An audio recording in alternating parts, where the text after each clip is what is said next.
Good evening. We're back from executive session. Next up, we have consent agenda, bills and payrolls, regular school committee meeting minutes, October 17th, 2022. Is there a motion on the floor?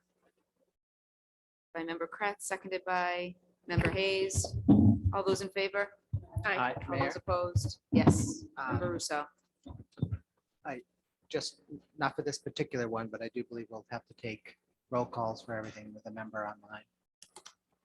Yes. Yes. Roll call vote, please. Member Graham, Yes. member Hayes, Yes. member Kratz, Yes. member McLaughlin, Member McLaughlin, are you on? Yes, now I am. They unmuted me. Yes. Thanks. member Mustone, member Rousseau, yes, Mayor Longo-Kern. Yes, 7 the affirmative, 0 in the negative. Consent agenda passes. Number 6, report of subcommittees. There are none.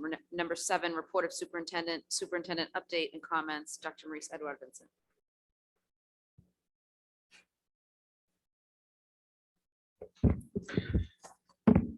Good evening.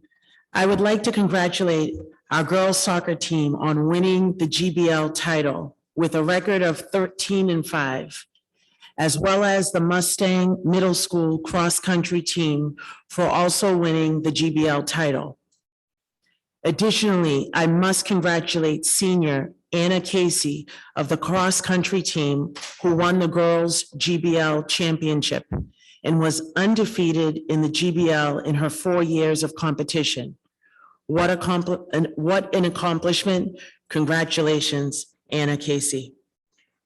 While we are on the subject of sports, yes, let's give her a round of applause. While we are on the subject of sports, I would also like to congratulate sophomore Brianna Cerullo, who is only the 3rd female to play for the Mustang football team. At a recent junior varsity game against Somerville, Brianna broke the glass ceiling as she scored a touchdown for the Mustangs. She is the first female to accomplish this feat. Brianna plays the running back and place kicker positions. Fantastic job, Brianna.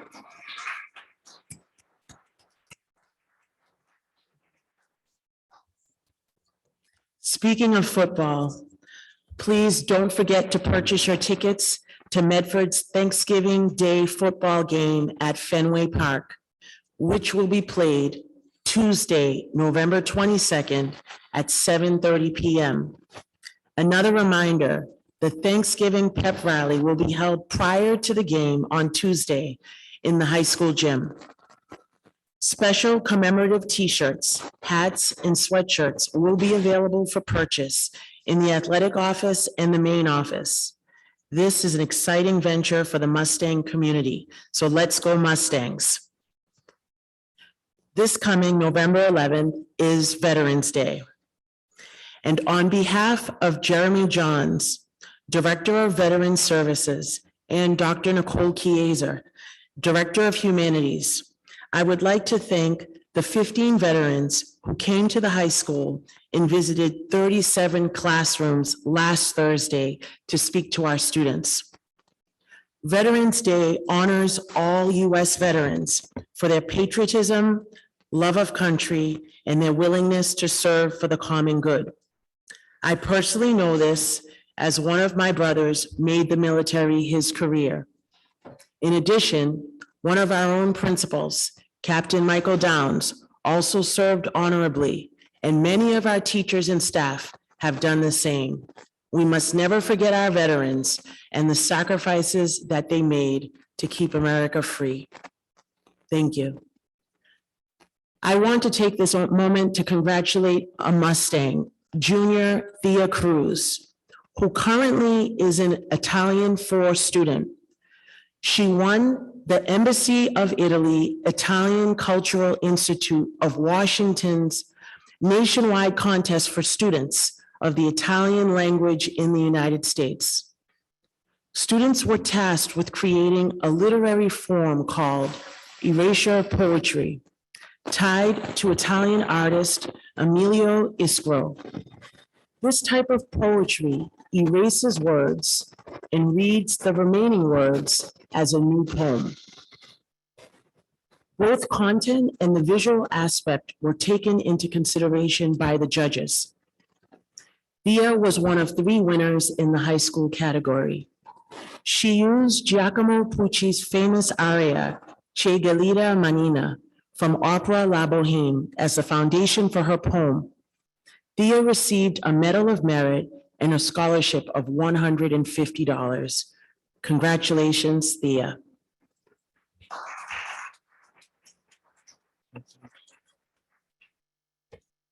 I would also like to remind everyone to please don't forget to check our district website for the first edition of the new Fine Arts and Performing Arts newsletter called Color in Chords.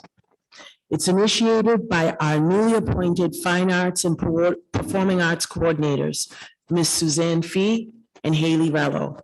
It highlights the creativity in our students and our school community. It also includes a calendar of upcoming events and performances. Don't miss it.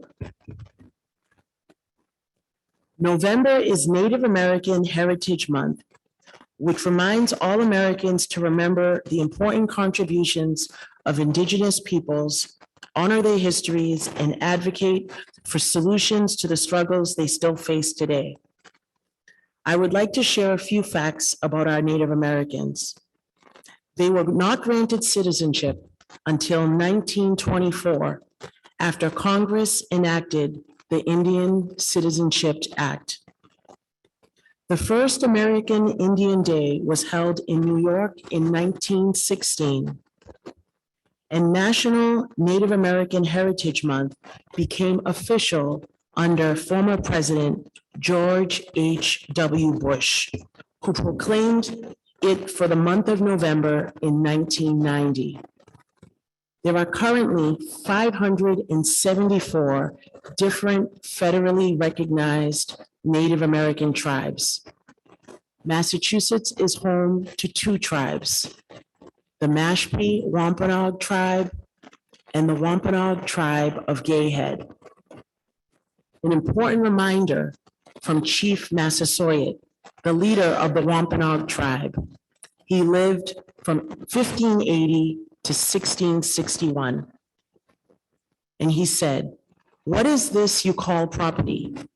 It cannot be the earth, for the land is our mother, nourishing all of her children, beasts, birds, fish, and all men. The woods, the streams, everything on it belongs to everybody and is for the use of all. How can one person say it only belongs to them? Let us all take the time to celebrate the important contributions of our nation's first peoples." There are a few key upcoming events happening this week and next. Tomorrow, November 8th, is Election Day. There will be no school in the district for students. Teachers and staff will be participating in professional development. Most of our schools' PTOs will be hosting bake sales, so please support them in this effort. Wednesday, November 9th, the vocational school will be hosting their advisory meeting from 6 to 8 p.m.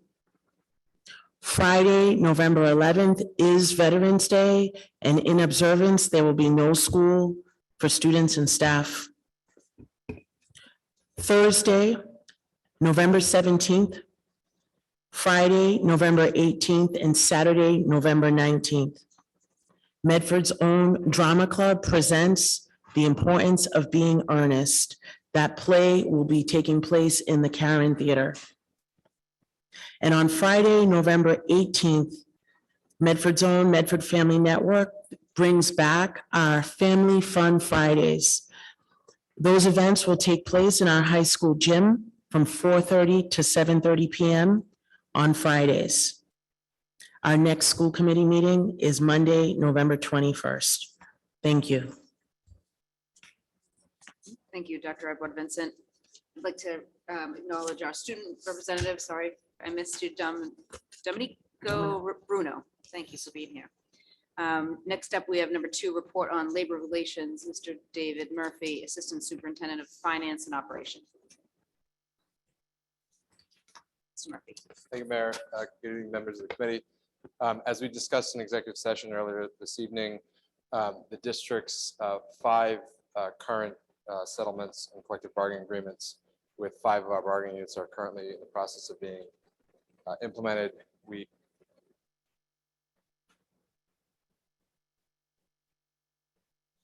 paid out the FY22 retroactive payments in the most recent payroll disbursement. And I anticipate at this point that the FY23 retroactive payments for those 5 bargaining units will be implemented not in the pay cycle that we're currently in, meaning this week, but in the following one, which will be the week of Thanksgiving. That's where we are with those. And with respect to our ongoing discussions with the Medford Teachers Association, as the committee and the community are aware, we did reach a tentative agreement with that unit on October 23rd. That agreement was announced here at the school committee on October 17th. On October 24th, the MTA notified us that they had failed to receive sufficient number of votes in their membership to ratify that agreement. From the district's perspective, that agreement is still in place, and we're grateful to the MTA for the ongoing discussions that we've had, and I anticipate we'll be meeting with them in the near future. And it's certainly our hope that there'll be a second vote in the near future. It's a short update tonight because those discussions are ongoing, and there's not a lot that's changed since we last met. But if you have questions, I'm more than happy to answer. If you don't have questions, I'm more than happy to see them. Thank you. Thank you, Mr. Murphy. Number 3, we have report on EL scholarship, centering relationships, equity, and access for teachers of English learners, Project Create. Mr. Paul Texera, Director of English Learners. Hi, good evening, everyone. Through a partnership with UMass Boston's Applied Linguistics Department,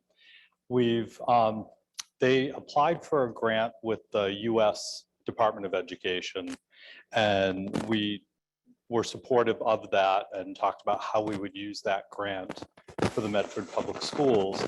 And what this would allow us to do is provide basically a free half of a master's degree in applied linguistics for teachers and paraprofessionals who already possess like a bachelor's degree going into a master's program.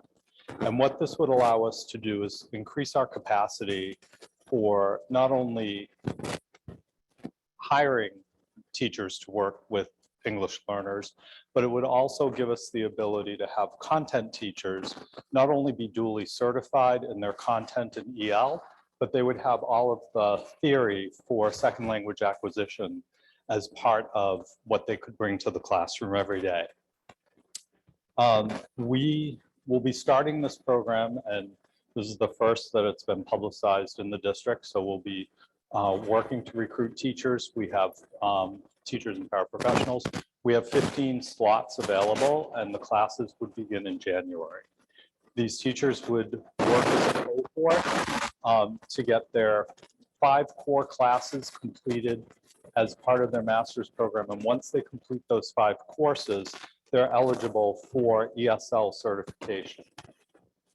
And then they can continue on in the program. They can take advantage of Medford's tuition reimbursement. It wouldn't cover the entire remaining portion of the master's degree, but it would pay for a chunk of it as well. This would be available to elementary, middle, and high school teachers looking to obtain this additional master's degree and certification. And then with that, there's coaching that's embedded in this for family and community outreach, for providing professional development for other teachers in the buildings that they're currently working on, and they'll be doing that as a cohort throughout the process of their program. Any questions on that part?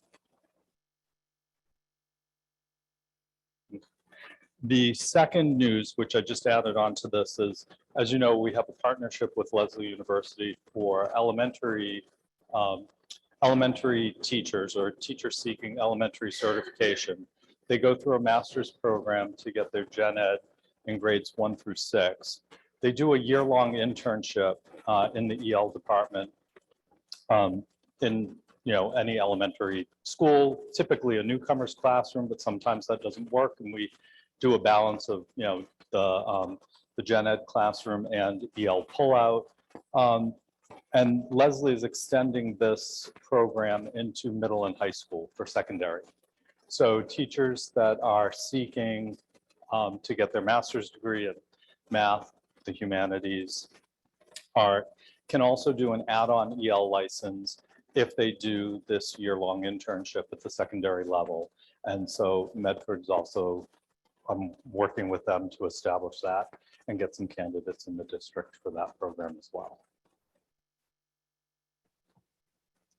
No questions? Member Rousseau? I would just like to thank you for the effort to find all this money. Free money from our perspective is the best kind. So thank you. And do you have any sense yet on how many teachers will be interested? Do you think that you will have to deal with too many people applying?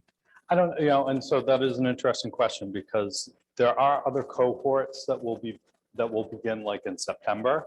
And, I'll stay in touch if we can't, if other districts aren't filling them, to see if we can jump in on that as well. So this happened because I was looking for interns to come do their student teaching in Medford.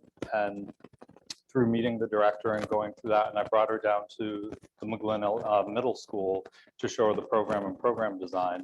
And that's when she started talking about this, opportunity that they were applying for. And I don't know what like years 2, 3, and 4 look like for them, but Medford would definitely be a part of it.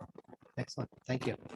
Is there a limit to the free half master's degree? So it's 15 people, 15 teachers or paraprofessionals for this January cohort, but they will have other cohorts throughout the school year. Great, thank you. Thank you. Good night. Moving right along. Number 4, report on enrollment, Dr. Peter Cushing, Assistant Superintendent of Enrichment and Innovation. And I know a report was left in our desks. The report that I gave you prior to the meeting, I just want to make sure that you had the 3rd page. I wasn't sure if that was as part of the submission earlier. But presently, we have 1,982 students at our elementary level. So we are also showing 924 students at our middle school level and 1,256 students for a grand total of 4,162 students across the district. You can see the breakdowns throughout the entire district per classroom, per grade. And you can also see the breakdown of the middle schools for each side at each school. And at our vocational and Medford High School and career technical education, with the 3rd page breaking down each individual program with their current enrollments in grades 10, 11, 12, as the exploratory programs are still for the freshmen. Currently, there are 268 students in CT exploratory out of a class of 342 students. Also, just want to call your attention on the last page that we've had 286 students tested in the EL department. 117 of those are kindergarten students who have been tested. And so right now we're looking at approximately 134 students out of that testing who received services and are now part of our EL program. So wanted to provide that information to you. I want to thank Kim Miles for helping for building this report and pulling the requisite information, and for all the teachers and educators who are working as we've had students returning to us this year.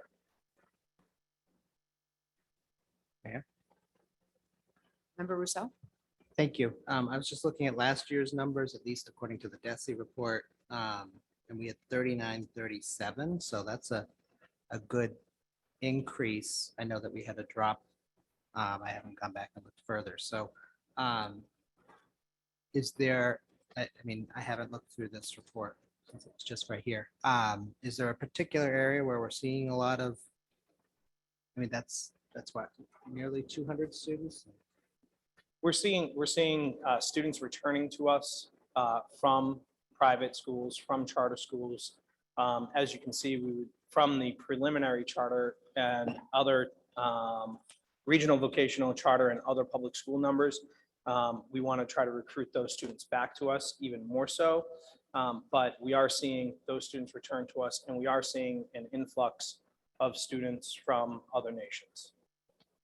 Okay, great. Thank you.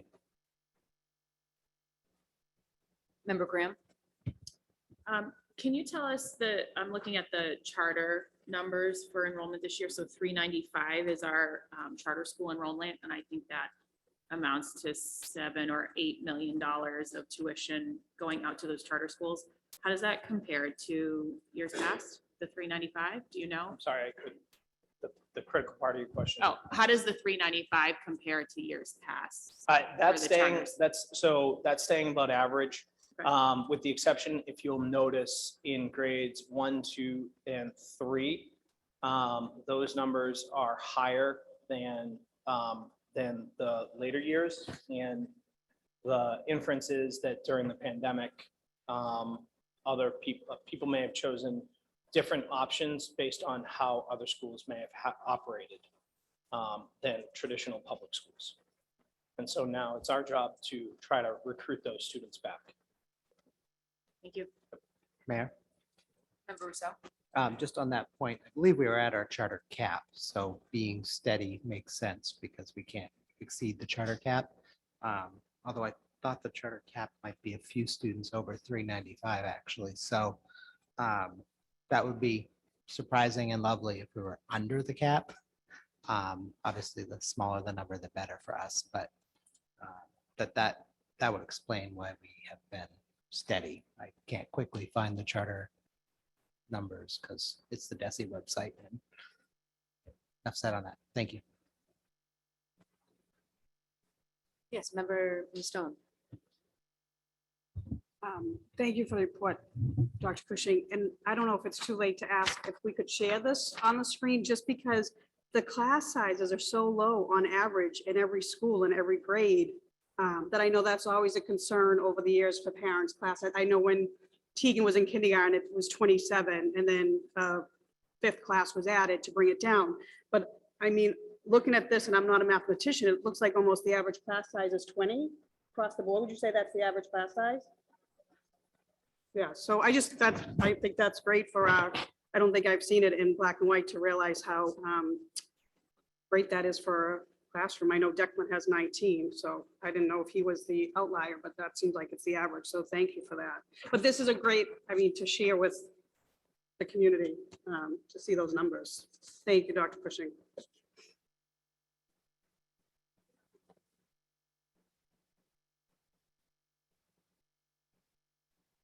I can.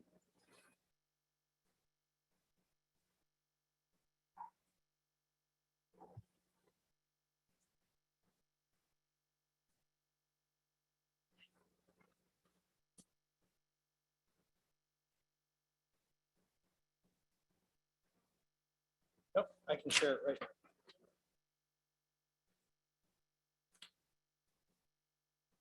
And is the new EL enrollment numbers, the 134, is that in addition to, or is that's finalized, correct? That's the So current numbers, that fluctuated full number, not just new this year. that's for this Current, year, yeah, new enrollments. new enrollments this And- year. Okay. And while Mr. Teixeira will give a further report about this later in the year, I wanted to call attention to 286 students tested. That's about 1 to 3 hours per test, based upon a family's home language survey. So us receiving those students, greeting them into the district, entering them in. Some students may then never join the district because they may move to somewhere else in Massachusetts, the United States, or may return back to their home country.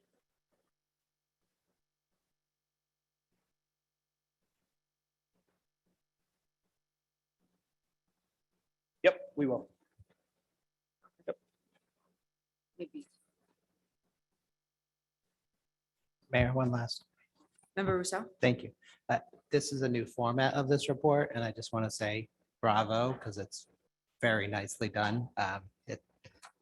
All kudos need to go to Kim Miles, Well, our she's- data specialist on that. Please make sure she receives our thank you, because this is excellent. Thank you. Maybe you can just leave it up for a little while, Dr. Cushing, if there's no more questions. And then we'll go on to number 5, because I know we have public participation. All right. Thank you. Thank you, thank you. Report on NWEA MAP Fall Results 2022. Ms. Suzanne Galucci, Assistant Superintendent of Academics and Instruction, Dr. Bernadette Riccadelli, Director of Professional Learning and Student Assessment, Dr. Nicole Chiesa, Director of Humanities, Ms. Faiza Khan, not yet, she's in her master's, right? Director of Mathematics, and Mr. Rocco Sierri, Director of Science.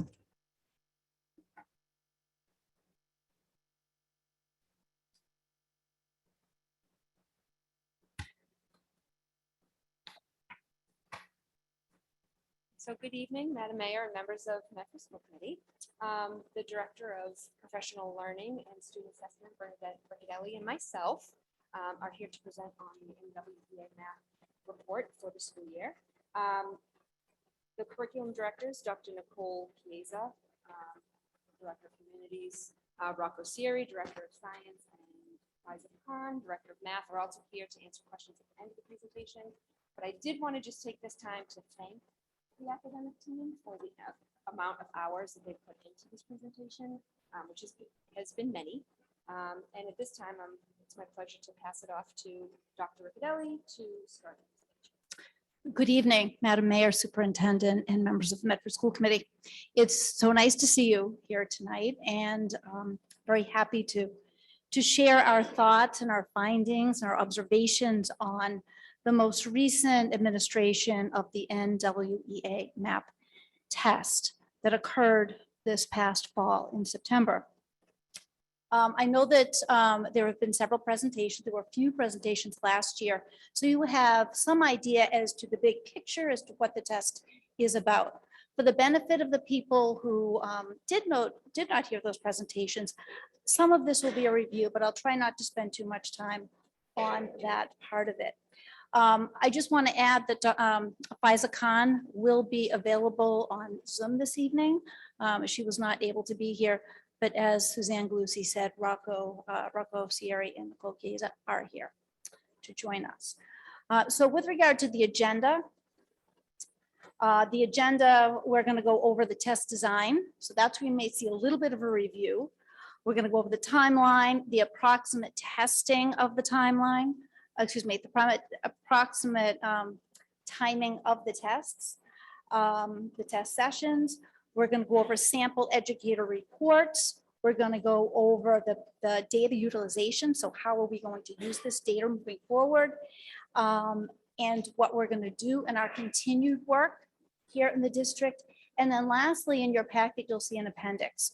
Our intent is not to go over each one of those charts in the appendix, but rather to leave time at the end for you to ask questions if you have questions about that data, because it is voluminous, and I want you to know that's just a little piece of what is available to us. So I think the challenge for us as a team, and we really did work as a team, was to decide what data to bring forward because there was so much. We looked back at some of the questions that this body asked the last time there was a presentation, and we tried to frame our presentation around answering your questions. So we hope that we're able to do that this evening. Moving on to, okay, we have the next slide. As you know, this is a computer adaptive test. It's created by the Northwest Evaluation Association. That's what NWEA stands for. And it's in Medford, we take it 3 times a year. There are some districts that opt to take it 2 times a year. We opt 3. I think the most important data that is yielded from this test is the test that's provided to teachers in the classroom. It's important on the district level because we can glean a lot, but I think on the classroom level, they really can see where their students are in relationship to the other students in the class. They can look at the data, they can look at the domains, and they can pick out the specific areas where there needs to be some adaptation to meet the needs of students. All right, so what is MAP? I've kind of given you an overview of it. We know it's an adaptive test. We know that it's a test as students take. It gets progressively harder. So the same students in a test, in a classroom, are progressing on that test in a different way. So if the student gets a question correct, it goes on to another question that is more difficult. So that's what we mean by it is adaptive. It measures students what they know regardless of their age or their grade level. It measures growth over time, and it allows us to track those students in a good way to see where they are growing. It's based on a RIT score. So I know that last year when the results were presented to you, the RIT score came up. The RIT score is it's a stable scaled score. It's a stable score, like feet and inches, marking height on the growth chart. It shows how tall at different points in time a student is. The higher the RIT score, the more achievement the student has attained. I think what's important, and if you were able to take a look at the charts in your appendix, you will notice that our RIT scores, when we look at them compared to the national norm, our scores are actually at the norm or higher, with the exception of one or two areas we did see grade 7 math where it was slightly below. So it's a nice thing to see that we are, again, at the norm or above. So going back to the previous slide, there is a picture of a normal curve. And for those people who have studied statistics, it might look somewhat familiar. And if it doesn't, it's okay because it's a really simple idea. So in a normal curve, that midpoint line is your mean, median, and mode. And for the MAP test itself, the results are often reported out in terms of an SD, or standard deviation. So the dark blue color that you can see on this chart represents one standard deviation away from that mean. So when you look at your charts and the SD, or the standard deviation, says 12, that means there are 12 points. So let me back up.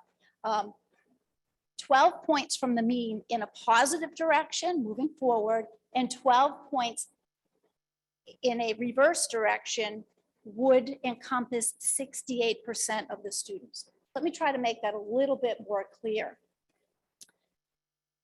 And I only do this because the SD is reported on each one of these charts. So let's imagine on the chart that that middle line was a 75, that the average score of a student was a 75. And the standard deviation was a 10. So 10 points above 75 is 85. 10 points below 75 is 65. So what that would mean is that 68%, which is a standard in statistics, 68% of the scores fall within that standard deviation. As we go out on the arms of that normal curve, you go to a second standard deviation, it goes a little further. So you would go up another 10 points up to 95, you would go down 10 points to 55, and that would account for 98% of your scores. So why is this important? It really is just important because the standard deviation tells us how spread out the scores are. If you have a short or a small standard deviation, it means that the scores within a classroom are very compact, they're very close to each other. When the standard deviation is wide, that means there's a lot of variation in the classroom scores. So what would this mean to a teacher? Well, the teacher would see his or her 20 students and could see that the scores are spread out. But I think, for us, we're analyzing these. It is interesting and useful just to see how much a teacher needs to differentiate if that standard deviation is broad. Moving on to the next timeline. We have identified the times this year when we are testing students. So we have a calendar for elementary with a calendar for secondary. So you will see that the first testing window occurred in September. The second testing window occurs in January, and the third testing window occurs between April and May. Moving on to the next slide, this is a question that we wanted to answer because it came up. You had a question, this body had a question about this last year. So we wanted to take a look at how long it takes students to complete this test. So we were able to get these numbers. I'll first explain the number to the left. So in the chart that you're looking at under math, 31 represents the minutes that a student in kindergarten on average, according to NWEA MAP, that organization spends on the test, so 31 minutes. The number in parentheses is the number that we calculated based on a cross-section of K students taking the test in the district this fall. So it took them 18 minutes. So they actually calculate the time that the student is logged in and is taking the test. So we took that and we looked at a cross section of that and we came up with 18 minutes. So for each one of these numbers, you can see the number not in the parentheses is the number that is the average based on what NWEA puts out. The number in parentheses is the number based on our look at the login time for students. Okay, that login time does not include the time that a student gets onto the device, and it's only the time that they're logged on. But we wanted to provide that to you. I was gonna say, I think it's also important to note that this is the average time, right, in the cross section across the district. So there are students that are taking this in less maybe than 18 minutes and in more. For the time that's allotted here. This is the average of the cross-section. So does it Member not Stone. log off automatically? They let the kids, I mean, 65 minutes seems like a long time for a fourth grader under reading to be working on a test. So it doesn't cut them off. It lets them go for as long as they need to. The test, because it's adaptive, it will keep them going until they get to the level where they know that that just right level of where the student achievement and growth is at. So that if the students keep answering one correctly and then answering one wrong, answering one correctly, it might take a little bit longer. Additionally, it also may be that this is representative of more than one sitting. This is accumulation of how long it took me to take the test. Okay, thank you. So with regard to range, I found this to be very interesting. So what you're seeing up there in parentheses is the average, as Mr. Lucy said. But I noticed that the range was vast. So for example, for grade 5 reading, in one classroom, there was a range of 26 minutes to 177 minutes. So a great range. In another classroom, this was for the science test, it was a range of 22 minutes to 111 minutes. So you are seeing the mean, the average, but the range is vast. Mayor? Oh, sorry. Member Russo. Since you're bringing up the reading, and in the samples that we have here, I'm looking at them and I'm wondering, considering the state of reading in the United States, it doesn't surprise me that a student took 2 hours or more to do this if they are, frankly, a typical second grade reader or third grade reader, frankly. So does this test understand that a vast number of students aren't able to really read at grade level? Or is there an expectation that the students can? I'm just really confused by scoring. It's about what they know. It's not a reading test. It's about what they know. Well, how do you answer what you know if the student has to read something for which they're not capable of reading? They're going to get the answer wrong if they ever get through the question. I'm just confused how this can understand that well, hopefully I understand if you want to, I mean, let me. So I think, going back to the standard deviation, you have a large standard deviation, it is confirming, what we can see with these large variations. The point being that a teacher needs to differentiate to the degree to which, I mean, many of them, know, and then the MAP test confirms that. So there is a wide variation. So with those swings that that wide range, that wasn't typical. I'm giving you an outlier just to show you what it was. I think the averages capture that, and, I guess we could figure out what PSD, the standard deviation was for that, but not that anyone really wants to know that, but the bottom line is, yes, there is a wide variation and teachers need to differentiate. Which is not easy. We're going to get a little bit further in the report when we talk about some of the teacher reports, how the test is used. I think we'll address the question that you're asking, but I also need to make sure that, Dr. Riccadelli mentioned it, but I think it's very crucial that two things. This is one point of data. Teachers manipulation data a little bit. And at the teacher and school level. It's a little different because the whole point of this is the progress monitoring.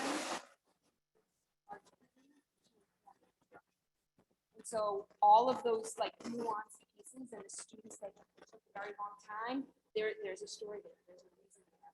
We don't know it standing here at the podium, but that's part of what the principals, the school leaders, the curriculum directors uncover in the daily reports so that they can build the students' efforts. Just one, forgive me, we've already said this, but the reports that the teachers have are student specific. Yes. So there's that's, many levels. right. Right, Ms. Galusi is going to go over some of the reports, and there are many reports. All right, I'm just going to move because I. Can I ask one question? Sorry. Yes. About the, Please. thank you.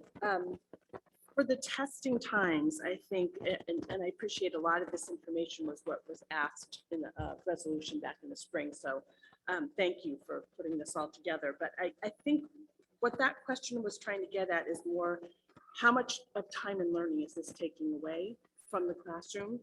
So for example, if a classroom, a second grade classroom has, 12 kids who finish in a half an hour and then has 7 more that keep going, the teacher's not going to move ahead with the curriculum that day when she knows that 7 kids are not going to be able to be with her. So I'm curious if there's a way at some point in the future to get data more on kind of how much time and learning this takes from the classroom, not just how much individual students or the average student is, to take the test. So what I would say is, having been in the classroom myself, it's an ongoing problem is getting the students to finish any test at the same time. It just doesn't happen. So creating those learning opportunities that a student can do, while the other students are finishing. I mean, it's easier said than done. It's not easy to do. But I think knowing as you get to know your students throughout the year, you're better able to do that. And this is what the job of a teacher is not easy. And it is creating those learning opportunities when they present themselves like this. So when the students finish, the students do not have free time. The teachers are giving them assignments to work on. I don't know if you can. No, I mean, I think it looks different. Ms. Galusi, do you mind if you use the microphone? So No, everybody not can at hear. all. Sorry, thanks. Not at all. I was just gonna say it looks different in every classroom and at every grade level. And so if you want specifics around what that looks like, then that's something that we can look into. But I would say that there's a variety of ways that this looks. I mean, if I'm just looking at the elementary level and it's literacy block, there's a reason why there's 2 literacy blocks. One is for tier 1 and one is for the WIN block. And during that WIN block is a great time to catch students up and have students finish an assessment while the others are working on individual work or with the teacher. There's numerous ways that it's not stopping learning and that everyone is getting what they need. I'm going to have to reiterate again, the importance of this test is for the progress monitoring piece. With teachers need the documentation in terms of making sure that students are getting what they need. And I'll show a little bit of the reports that help them do that. But having data-informed discussions to adjust practice is needed. I agree. I just, I know that personally, I hear from parents who are concerned about how much testing is being done between the MCAS, this test, practice MCAS. And so just in terms of being able to understand, Sure. trying to balance what is the value of the test versus how much time it's taking away from time and learning. I do want I agree with you about the data. Yeah, I no, I love know. data. I know that. It's And always just the a reminder balance. for the people like watching or people that are here, I mean, for kindergarten, first grade and second grade, it's a mandate. So the Department of Education, we have to have a screener as part of the dyslexia guidelines. And so MAP does that for us. So we have to have something. Right. Thank you. Moving on to the. I just wanted to add one thing as well, sorry. When we think about assessments, we're also, to your point, we're also thinking about what are we taking away in terms of assessments. So, what does this replace? And so that we all have universal assessments, but we're not, we are removing some things as well because we are really sensitive to your point with instruction. So that is something that we've looked at school to school, grade to grade as well. So I just didn't mean to interrupt you, No, but that's a just very wanted good point. Thank you. All right, so moving on to the middle and the high school grades, you will notice that there are just the NWEA norms that are listed. I'll be honest with you, it was a painstaking process to go through and calculate the minutes because they had to be done individually, and it took many, many hours to do that. So I will eventually get to the upper grades, and that might be something that to get a little bit later, perhaps. But the second reporting of results, but doing a quick scan, I didn't see the wide variation that I saw in the elementary level. So again, you can see 59 minutes, 61 minutes, 53 minutes, and so on. The science are lower. On the secondary level, the classes are 56 minutes in length. So, it's possible in some cases it went over a little bit over that. And on the middle school level, I believe the classes are 43. Someone can correct me if I'm wrong on that. So, they may have to lose 2 minutes. Excuse me, part of 2 classes, 2 minutes for that. Okay. So the next section is about the educator reports. So this opening slide here just provides you with the percentile colors. So these are seen in the reports that the teachers can access, but they're also seen in reports that go home to parents and caregivers. So this just gives you the spectrum so that you can see blue reading from exceeding average achievement and growth to low achievement and growth. The first report that we're going to talk about, I kind of scheduled these reports so that we're talking from large school-based down to student-centered reports. So this is a school-wide report that the principals and department heads directors have access to. So these show the achievement scores at each grade level. So here you will see a representation of one of our middle schools. What's nice about this report, it gives just like a bird's eye view of the achievement levels across the grade and the percentages. But they also are hyperlinked so that if the teacher or the administrator clicks on those colored bars, it would bring up the snapshot of what you see below, which is the detailed list of student names and their achievement levels, their grit scores, and give just a little bit of a broad application to the scoring. That does not really go in much detail, but just gives a broad overview. The next slide is a class breakdown. So this shows you, teachers can use this there's two ways. They can use this by average grit score, but they can also look at the instructional area. I know that a lot of our curriculum directors utilize this. A lot of classroom teachers utilize this. So if you see the column on the left, you can have all of the standards for learning domains populated that representative on the test. And then it breaks your class down into grit scores so that you can see where students are in terms of, this is the differentiation piece that Dr. Sperms, yes. Just the microphone. Sorry. Oh, Member McLaughlin can't hear you. oh, I'm so So that sorry. means Zoom can't hear you. Okay, okay. Oh, Thanks. I should have remembered the first time.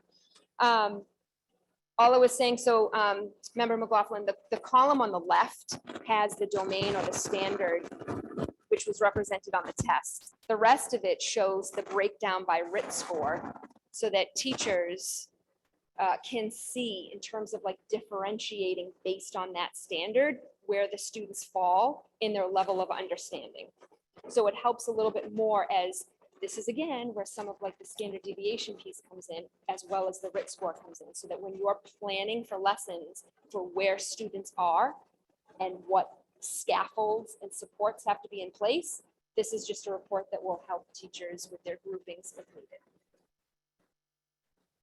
Let me know if you have any questions as I go. The next report can be classroom as well as individual student. This is one of my favorite reports. This is the quadrant report for achievement and growth. So it gives you both in one report. So you can see that it's broken up into quadrants of, in the far left where it's orange, that's students. So the little specks that you see on there, those represent students. If there are two different icons, it can represent more than one test at a time. So at the elementary level, if I want to see, if I'm teaching 5th grade and I want to see how my students did in all 3 tests, I'll check off the box to populate all 3. There'll be a different icon for each test, and I can see where the students fell in relation to their achievement and their growth. If you hit, everything's hyperlinked. If you hit one of those icons up for the test, it also will bring you to a detailed report for each student. And below this is also a class breakout of how the students, what their growth was, what their achievement level was, and their percentile. So this is a nice way to group students. Growth is y-axis vertically, and then achievement goes horizontally. And so teachers can, if they want to, move the axis to kind of give more sense of data. But right now it's set on 50%, so you can see where the students score. All right, moving on. This is another report that gives a classroom view as well as a detailed student view. So this is called the class report. It breaks the classroom by that color coding scale that you saw, so that they can get each teacher can see the overall view of the class, while at the same time also getting individualized student data for each student in the class below. That student data, I know it's really small to see, but it has their RIT score, it has their percentile, it shows them how students were in relation to the national norms. It shows students in how they were in relation to the grade level of their peers within their own class. And so the teachers can really use this to get a gauge on how the students are doing. This was an upper level example, so you can also see the breakdown by domain and by test below, where it talks about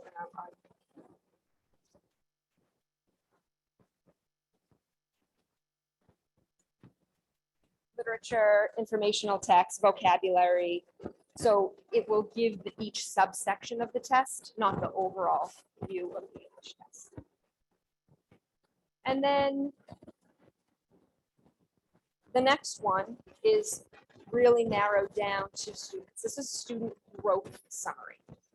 So these reports, if you don't mind advancing to the next slide, these reports,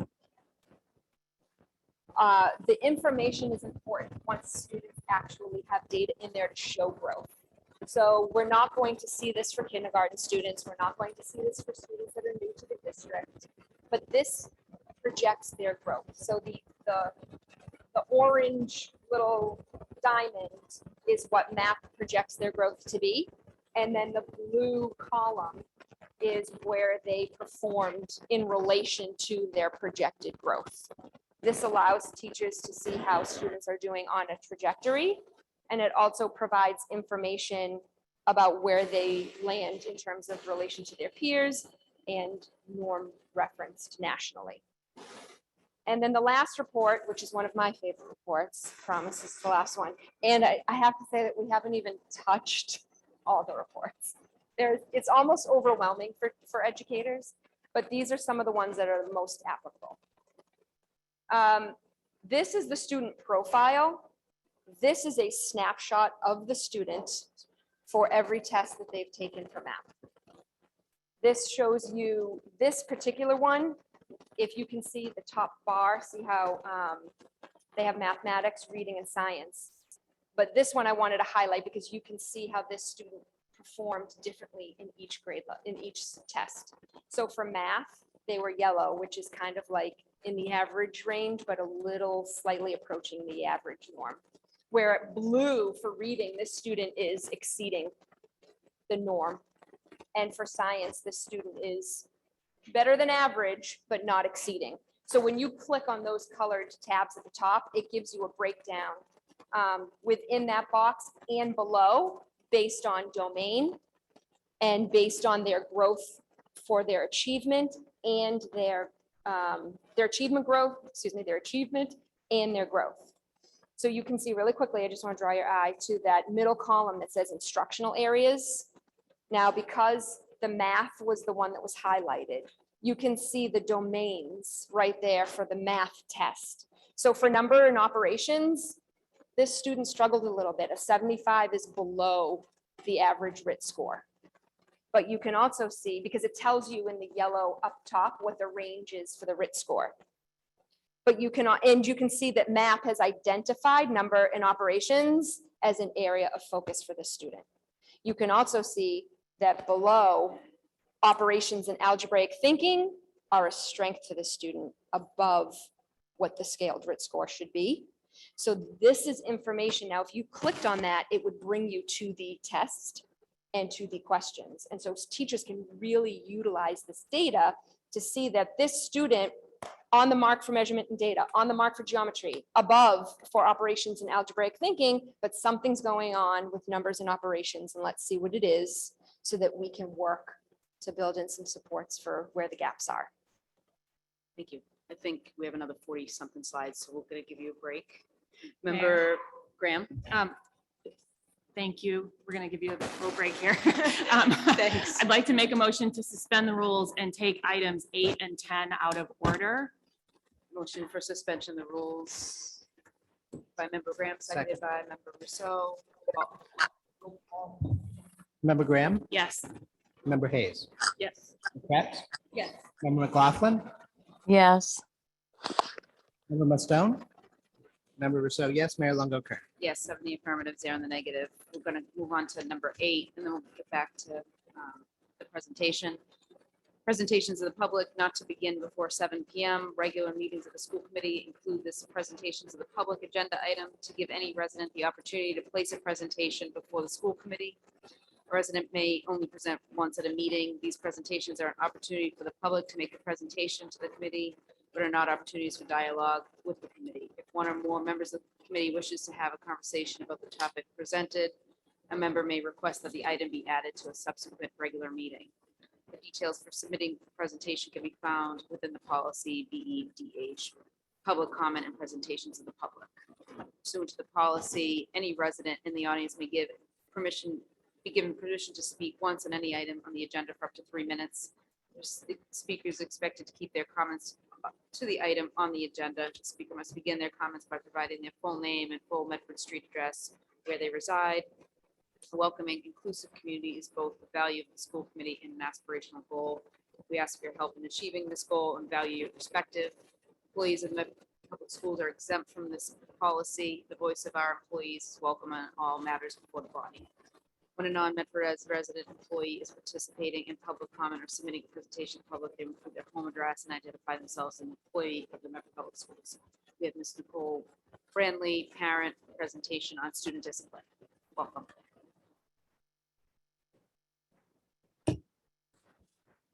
Nicole Brandley. Our address is on file, but needs to be omitted publicly due to our safety concerns. This is my first time speaking at a meeting, and I want to thank you all for this time. I have heard from the mayor personally, and I appreciate your story and your time from each and every one of you. Mr. Rousseau, you must have lost my email address because I have not heard from you. My husband and I have been lifelong Medford residents and have always been proud to be raising our family here. We both attended Medford Public Schools and graduated Medford High School. There was never a second guess in sending our children to public school here in Medford.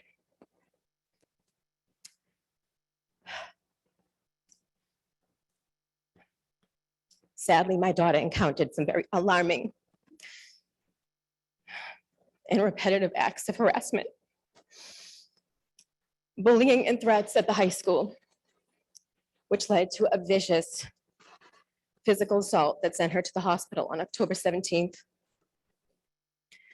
I'm not here to speak specifically about her situation, but more of the broader scope of what my eyes have been open to. Safety in our schools is imperative. News reports of mass shootings that have inflicted on our most vulnerable, our innocent children, are everywhere. But not until my own daughter's horror story began in June did I ever really consider that the child sitting next to her would be such a one-on-one threat. But that is exactly what happened when she was attacked, 2-on-1. So many people reached out to us when news got around of what happened. Sadly, many shared their own bullying stories with me. I'm sorry that they had to go through that, but I know that the apology does not have to come from me, that it should come from their bully, from their attacker, and from our school district.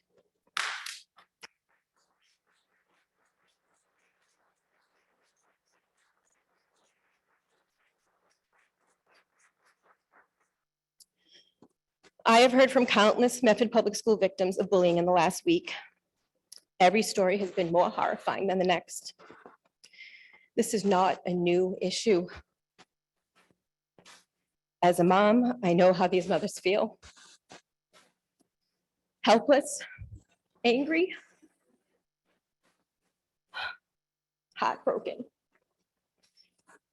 and terrified to send their child back to school. I worry too about the students who don't feel comfortable going to the administration or even to their parents or guardians to say what is happening. What about them? I was the ultra proactive mom in our situation, and this violence still occurred. What is the breaking point here? What about the long-term effects of this on our victims? My daughter. At one point during the last few weeks, I realized something even more horrifying, that our daughter will carry this story with her through her whole life.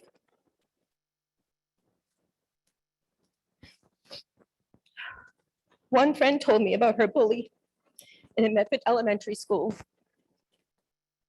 Sorry. Back when she was 11. She is now 53 years old. She asked me not to share her specific story publicly for fear that her bully still lives in Medford.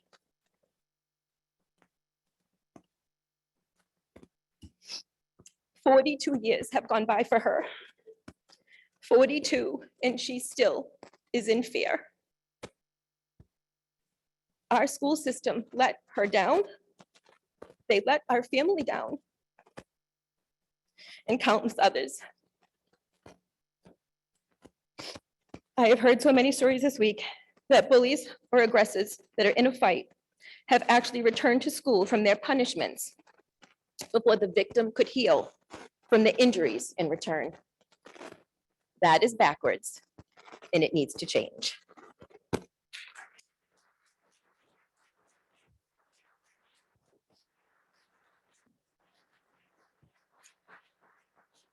Thank you. Not all the stories I have heard have been under your administration or during the time of your elected positions, but our story is, and so are countless others. Although you cannot change the past, you certainly need to step up now. Medford can be the example of the school district that set the bar.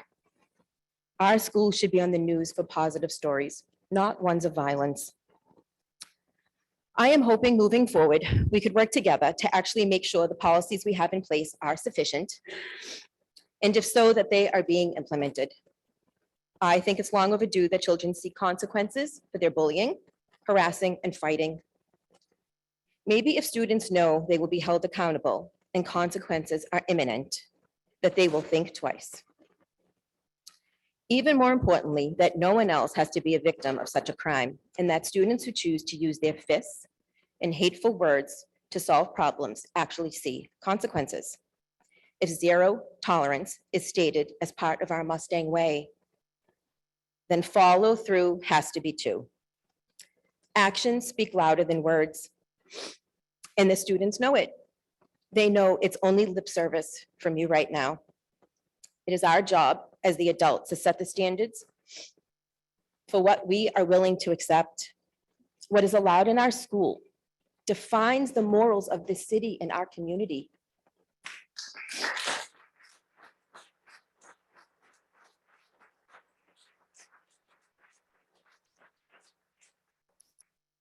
I've done a lot of reading in the last few weeks. And in our own handbook, it says following policies are consistent with the mission statement to set expectations for students and to offer them considerable motivation and support as a way to help them become responsible citizens. The time is now. I make a vow in front of all of you. I will help be a part of the change. Tell me what you need. Tell me what I can do. Tell me where I can sign up. Do you need more funding? Tell me who I need to contact because I will do it. Do we need another assistant principal? The relationships we have built with the school resource officer has been a great one. Could we have maybe one more to help him try to cover multiple buildings?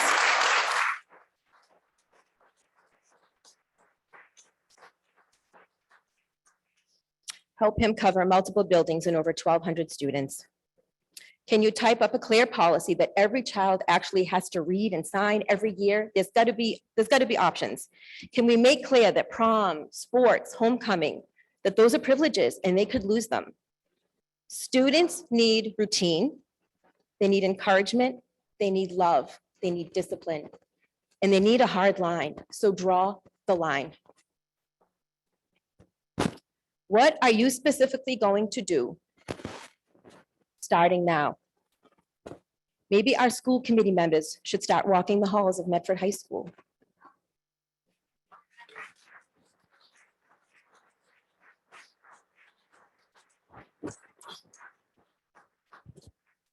Maybe you can spend some time in the cafeteria at lunch. Check in on a bathroom.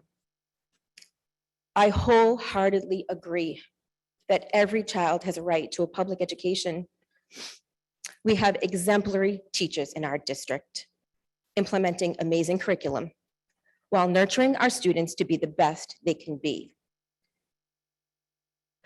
If no expulsions are set forth, then we need to be able to find solutions and education plans for aggressors in an alternative school setting, especially away from the victims, to ensure safety for all the students.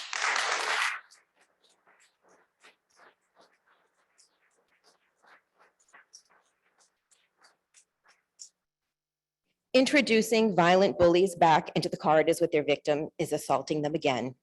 Only this time, you will be the bully. Thank you.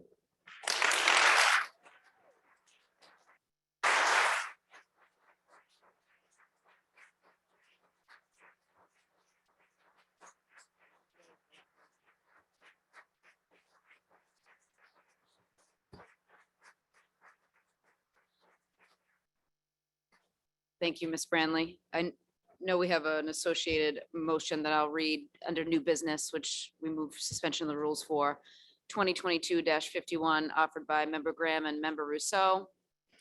Whereas the Medford School Committee unanimously approved the following resolution on 12/6/2021, whereas the school committee is committed to achieving the mission statement of the Medford Public Schools. The Medford Public Schools is a caring educational partnership of school, family, and community designed to ensure that all students are afforded a safe and healthy learning environment in which they develop the knowledge, skills, and attitudes to reach their full academic and personal potential. And whereas the effects of the pandemic have exacerbated challenges in school climate and culture nationwide and here in Medford, therefore be it resolved that the Medford Public Schools will issue an RFP to perform a climate and culture assessment of Medford High School to be completed before the end of the academic year. The RFP will seek a qualified and independent vendor to conduct a survey of staff, students, and families who are part of the high school community. Then be it resolved that the project scope will include recommendations to address moving forward in a manner that prioritizes a healthy school community and contends with the district's past handling of incidences that are race, gender, and bullying based. Be it also resolved, the recommendations will outline organizational, structural, professional development, and curriculum-based changes needed to address the findings and achieve our district-wide mission. Be it further resolved that the school committee authorizes an expenditure of up to $50,000 to complete this important initiative, and that the superintendent will return to the school committee or to seek authorization for additional funds should the qualified bids received at the bid opening be in excess of this authorization. And whereas the resolution was amended to include the middle schools in the scope of the assessment, now be it resolved, the administration provide a report of all actions to date to fulfill this resolution, including the reasons for any delay. Member Graham. Thank you, Mayor. First, I want to say thank you to Ms. Branley for coming tonight. It's really hard to speak in front of a large room of people like this, and it's especially hard to deliver the remarks you just gave. I am really terribly sorry that your family is going through this, and I hope that as we navigate beyond this, that you will find what you're looking for in terms of change in the district. Having said that, regarding this motion, give me a second, my remarks just disappeared. When we introduced this climate and culture assessment, it was unanimously approved last fall, and it was at least in part a reaction to an incident last year. The intent of the motion was not, last year was not to narrowly or exclusively address the incident itself. I will say that safety and supervision are foundational and daily activities at any school. It's reasonable to assume that any school has the resources, staff, and structures necessary to perform these basic school functions. And when the system doesn't work at these basic functions, it's reasonable to hold the system and the adults accountable for the kind of failure that we see.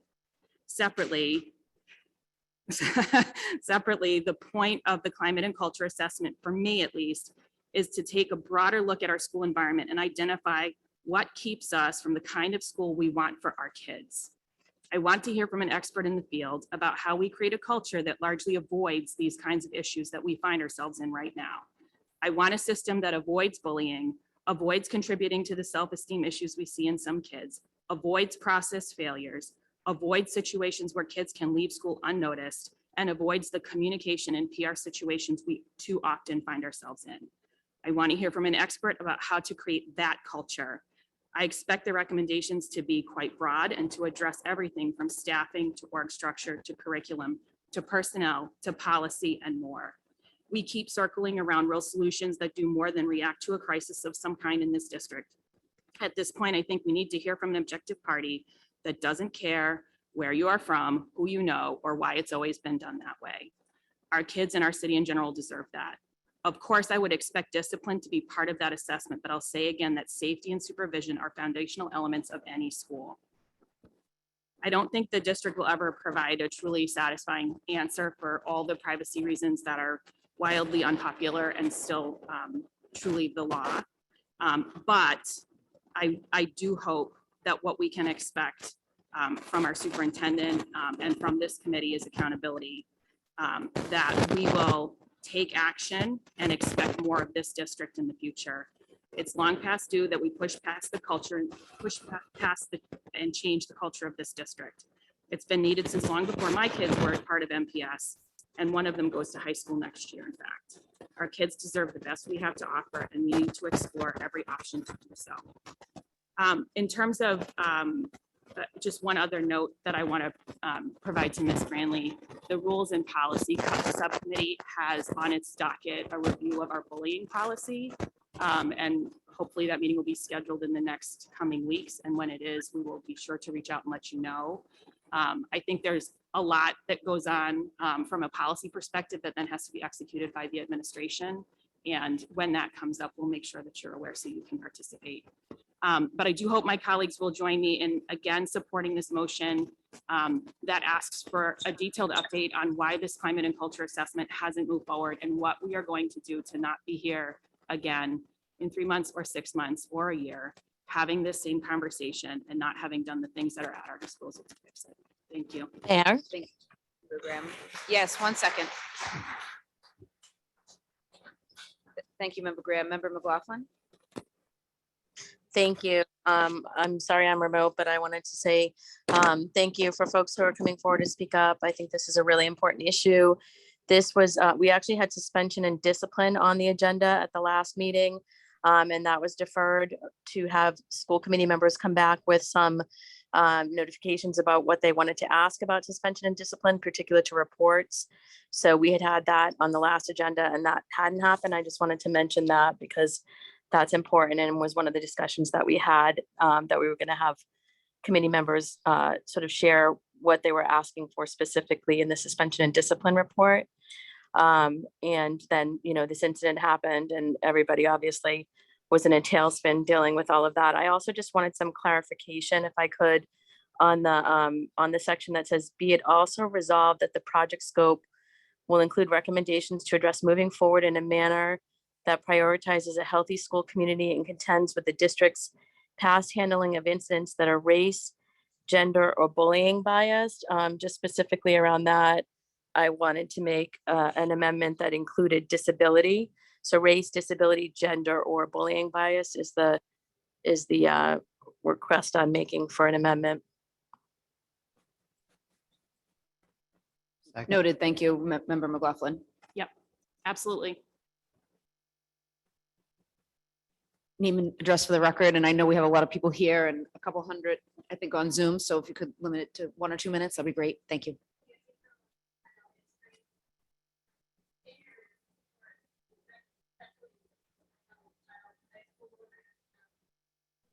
The mic is not on. Sorry, Mayor. It is on.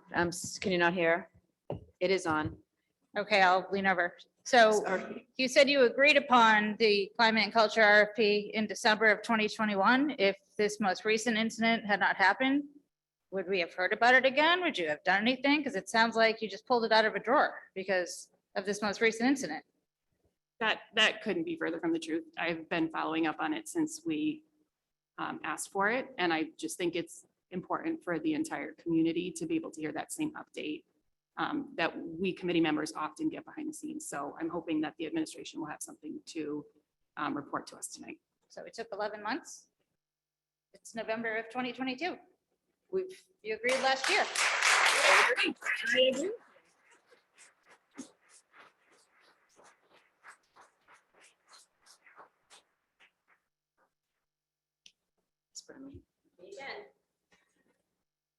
So just to go on what Jenny had just said, it really does come down to accountability.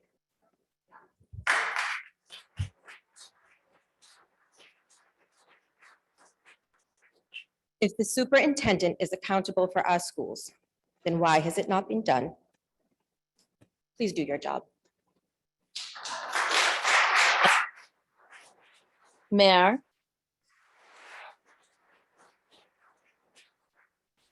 And I need the school committee to make her accountable for her job, because here are the voters, and we're going to make you accountable for your job. Mayor, What will be the new deadline for this climate and culture report? Is there a new deadline? Was there a deadline originally? I'm not sure if if there was a deadline, but to draft an RFP and to release it, have we released an RFP yet? I know it takes several months, but Dr. Cushing? Go ahead.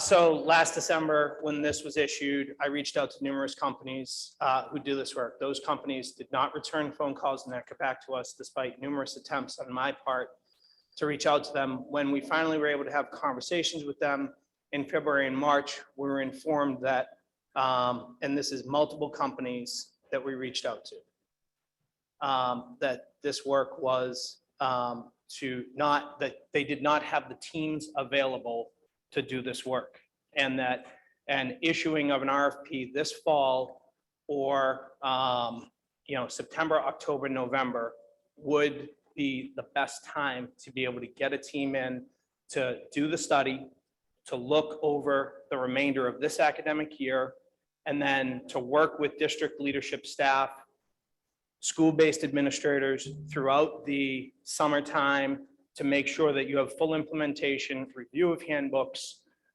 review of policies, surveying of students, focus groups of students, focus groups of families, family community members, all of those types of people, that there was such an influx of demand on these companies, some at the state level. The RFP has been modeled after 3 state issuances, Massachusetts, Kentucky, Nevada. But that's the reason, primarily the delay was the companies that would do this work have been booked, and But the RFP is ready and going to be released. it's ready for review and to be released. Thank you. Mayor, Member McLaughlin? thank you. I'm not sure if you can see my hand because it's on Facebook, sorry, or on Zoom, sorry. I just wanted to be clear that Dr. Edward Vincent is our superintendent, and we are all part of the team, and it's all of our children, and we are all mothers. And when we talk about our schools, the community is part of our schools, our teachers are part of our schools, the school committee is part of our schools, our superintendent, the central administration team, all of us are part of our schools. And we all, as Ms. Branley was saying earlier, what can we do to help? We all need to work together to be able to improve our schools. And I think it's unfair, frankly, to put blame on one person for anything that happens within our schools. This is a collective community environment for all of our schools. What happened is tragic. And I think we're all heartsick over it. And we all want to improve our school, and we're all here for the children. And I just want to just make that point because we're a team. And I know Dr. Edward Vincent has been with our team for a few years now, and it's not easy turning around a district after 25 to 27 years of somebody else being the lead in the district and a whole different administration. So I just had to say that. Thank you. Thank you, Member McLaughlin. I know there's a motion on the floor as amended by Member McLaughlin. Name and address. It's one person's job to, if one person ran for a superintendent, it's their responsibility. That's who we voted for. That's who should put the change forth. So if she ran for this position, she should do her She didn't job. run for the position. She applied for the position. Applied. Sorry. She applied. I'm a human resources manager. I understand it, but if you apply for this job, do your job.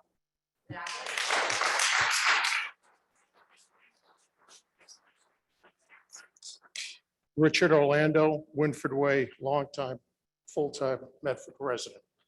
I don't know how I would have responded if it was one of my children. My sincere appreciation for what you were able to do. But I'm equally angry at the response. Another survey, another consultant.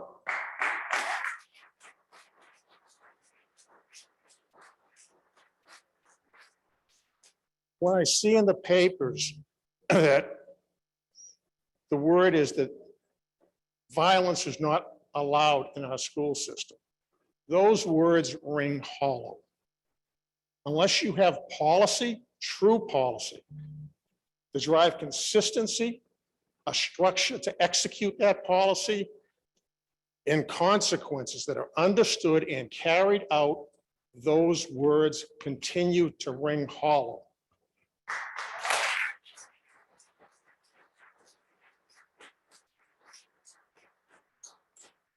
And the last point I will make, which was heard for a previous, I think, the parent, it's about time the victims' concerns and rights are put first.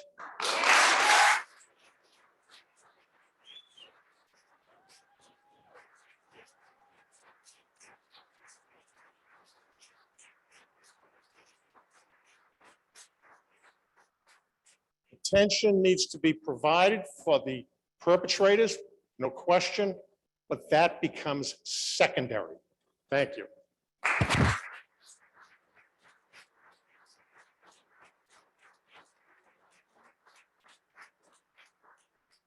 Roll call vote is amended. As amended. Did we get a second?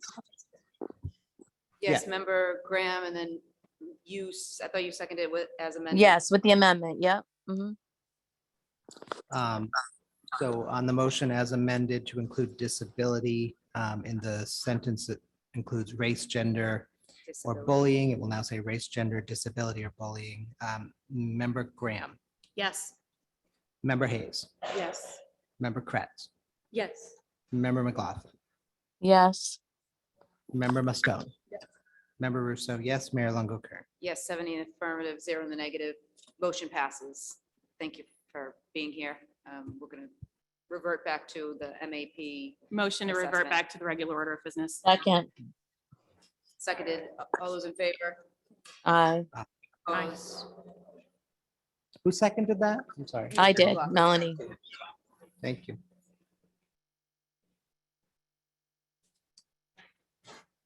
Madam Mayor, may I ask a question?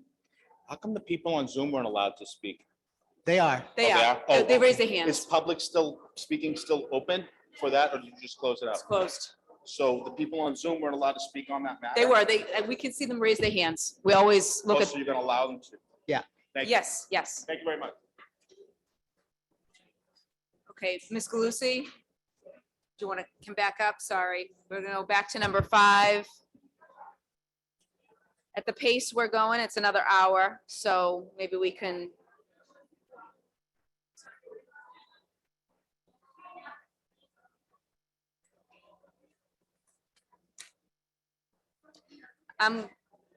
Motion to revert back to the regular order of business. We already did that. I'm sorry. I already did that. Yeah, I know. I just don't want to take. Okay.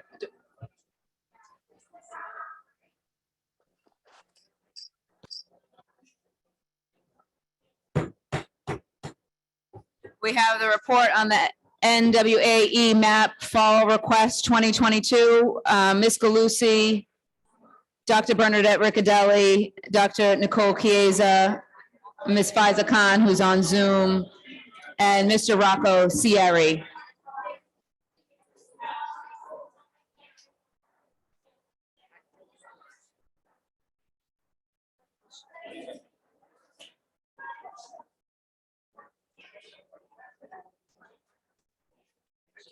Nope, stay.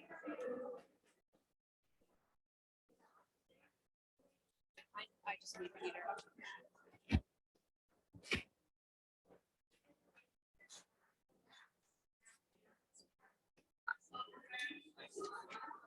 I know we're on slide number, if we could get back to slide number 17, please.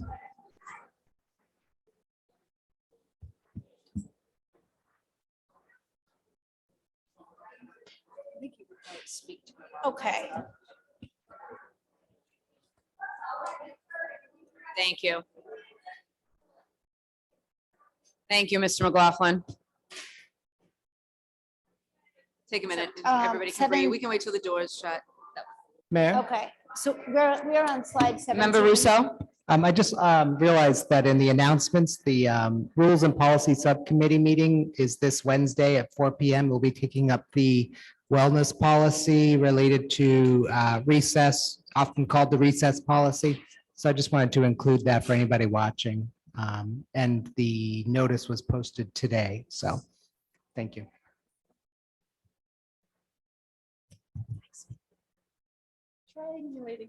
Yes. Okay, so moving forward with triangulation. So when we look at this test in the context of assessing students, we're not looking at it alone. So our yearly assessment is the MCAS, as we know. Our interim assessment that as you know, we are conducting 3 times a year is the MAP growth. And then the daily, weekly, regular assessments are being done in the classroom. So we're looking at student assessment in relationship to these 3 periodic testing of students. So interestingly, NWEA MAP has, back in 2017, they conducted a study in which they linked the RIT cut scores to MCAS scores, and they determined that there was a very strong correlation.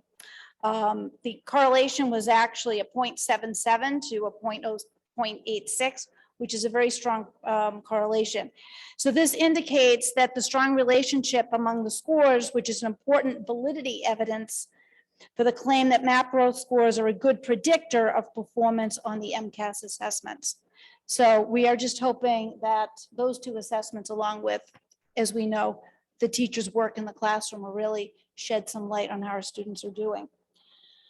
Moving forward, we provided, onto the next slide, we provided just a snapshot of the professional development that the district has engaged in over the past couple of years, beginning in 2021, when we began investigating this program. So that's when we did the early literacy screener. So teachers K-2 were trained in that year.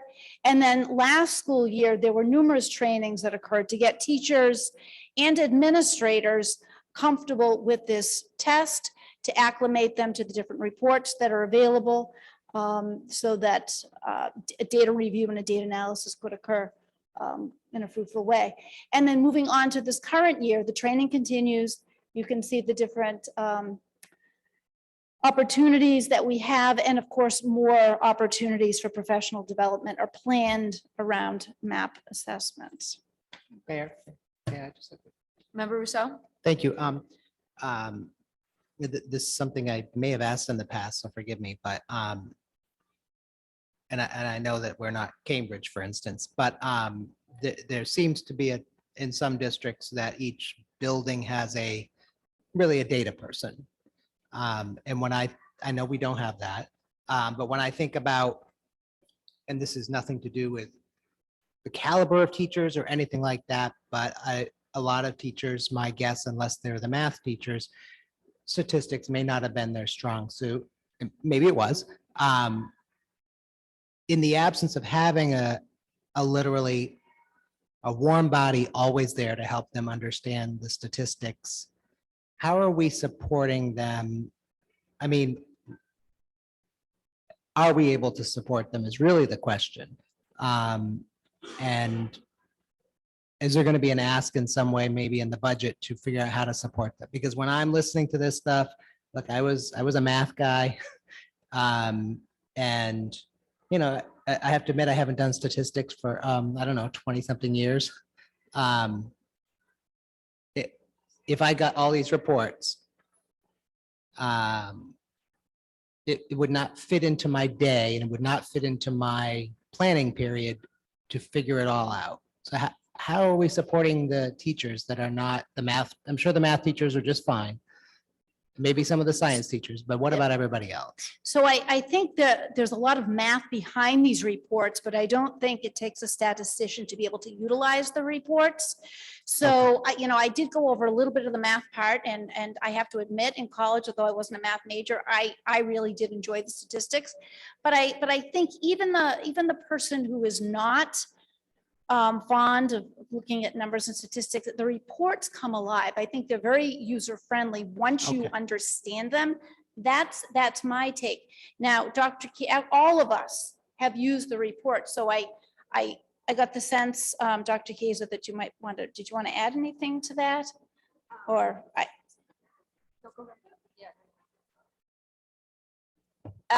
Just that in the future slide, you're going to see how we use it within the curriculum department meetings to take time. You know, it's a lot about time with the data. And as Dr. Riccadelli just said, once you're comfortable with the reports, which is why on that previous slide, we invested time in understanding what we were looking at.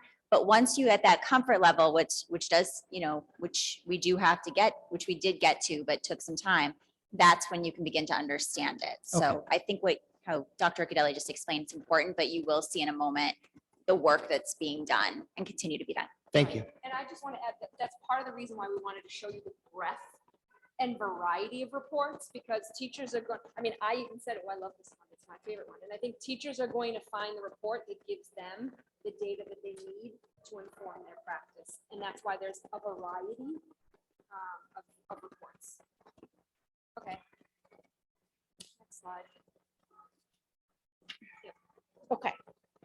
All right, so how is this data used? So first and foremost, as we said before, we think this data is really important to teachers in the classroom. So it's useful to teachers because they can, as Ms. Galusi illustrated, you could just put the cursor right on that quadrant and find out who is in that high growth, high achievement quadrant, and pick out those students, design instruction for them. And through many of the reports, you can zero right in.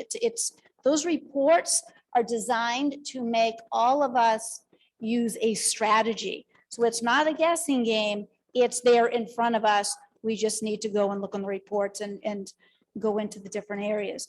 It's useful to school leaders. We can make decisions to figure out where there needs to be perhaps a different pacing in the curriculum, maybe a bolstering of the curriculum. Maybe there needs to be some added professional development for staff. And it's useful to district administrators also for similar reasons. So MAP growth, as I mentioned, does correlate to MCAS. It also correlates to many of the other programs that our teachers use, including Lexia 4.5, Newsella, Raz Kids, ST Math, Khan Academy.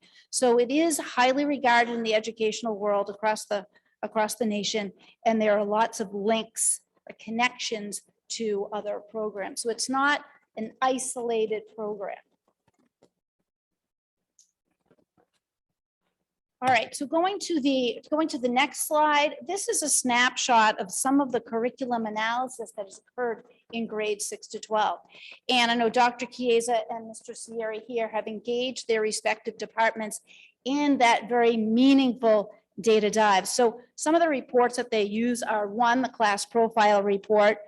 They use a class breakdown report by RIT, instructional area, and projected proficiency. They also use the achievement status and growth summary report with a quadrant chart, which was highlighted earlier. So this is ongoing work. Now, where I know it's difficult to see on the display, that's kind of a snapshot with the highlighting in what the respective directors have their staff working on when they meet with them in department meetings. Did you want to add anything? Okay. I can add just one sentence because I think one of the bullets, maybe I should talk to the mic. Yes. One of the bullets speaks to continued work at an interdisciplinary level for humanities in the sciences. And I don't want to speak for FISA, but both of us look at pacing guides or pacing and differentiation in the classroom as or grade level pacing guides as something that we use these tools for. In terms of looking at the domains and the different subject areas that have strengths or relative weaknesses to help the students. So these are areas that we're working on currently, and we hope as we move forward and we look at growth, we'll be able to see kids start to show the needed growth moving forward. Mayor? Member Rousseau? Thank you. I've heard from a parent about in math, and I realize Faiza's not here. Oh, that's right. She's on the Zoom. Just, math, I won't say, more than many other subjects, it, requires that you did the last thing before you can do the next thing. And when I think about learning loss or gaps, if you're, I'm just picking this randomly because I cannot honestly remember the details, but if you're in Algebra 2 and this test is given and a concept that is a definite Algebra 1 concept is a student doesn't know it, they're still sitting there in Algebra 2, and that is not on the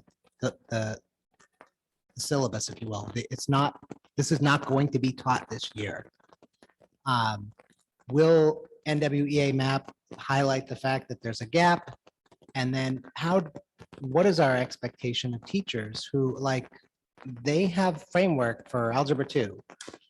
There's not an extra month somewhere they can carve out to teach something that some of the kids didn't learn in the previous year. I'm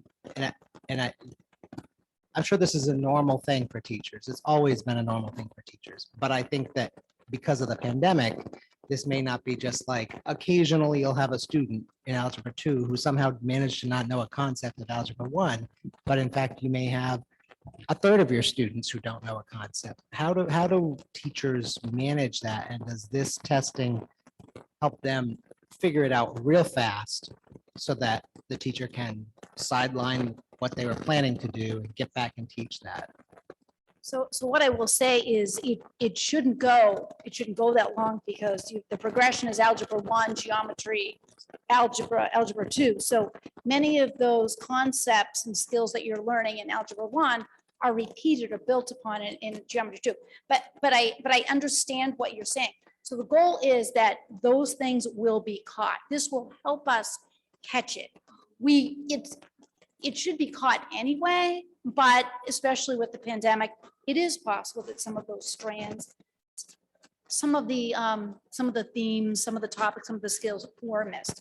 So this will help with that. But yeah, we definitely don't want it to go 2 levels beyond. That doesn't serve anyone's purpose. But your point is well taken, and what I will say is this should help to catch it. Great. Thank you. Okay, it illustrates it, puts it in black and white and color. The reports go out to the parents. It's right there, right in front. And I think 3 times a year. I think it's really helpful to hear that because, there are plenty of parents who think more testing. And sometimes I'm that parent. But at the same time, we're not in a regular school year. We probably won't be for 10 years. I don't know. So it's, knowing that this can help us find these gaps with precision. Nobody wants to just teach the whole school year over. The students don't want it. We probably can't legally even do it. And, but figuring out what, little Johnny was on Zoom, and for that month, there was something else going on in the house and little Johnny wasn't paying attention. There's no way for the teacher the next year to have any clue that happened. So thank you. Yeah, that's right. So moving to the next slide, Dr. Cushing, please. I'm not going to get into the nitty-gritty of this next slide because really the data is the same at the elementary level. So the same reports are being utilized that Dr. Riccadelli just spoke about, that I highlighted in that section.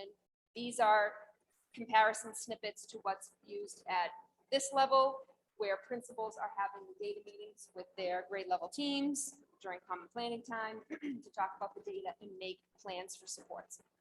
Examples around that are teachers helping one another in terms of best practices, differentiation techniques. Sometimes it elevates to the need of a student support system. You can see here there's the tracking so that at each meeting, the principal is having conversations. I know one of the buildings, the principal in collaboration with myself in the upper grades felt that the students, because of a reading issue, that affected their math scores. So we looked at some of the tier 2 services and were able to pick up a 4th grade group for reading services, which are typically not done for Title I, but this is how we're kind of utilizing our resources to adapt to what the student need is based on this data. Moving to the next slide. These next 2 slides speak about the communication. And so the reports that go home, you know, they go home with each marking period. So at the secondary level, that's 4 times with the report cards. And at the elementary level, that's 3 times with the report cards, which means for this first iteration at the elementary level, they'll get it at the conference in December. Also on this slide, which there's like a hyperlink for the family, which full of resources for families that are not only translated, but also just wonderful resources of information.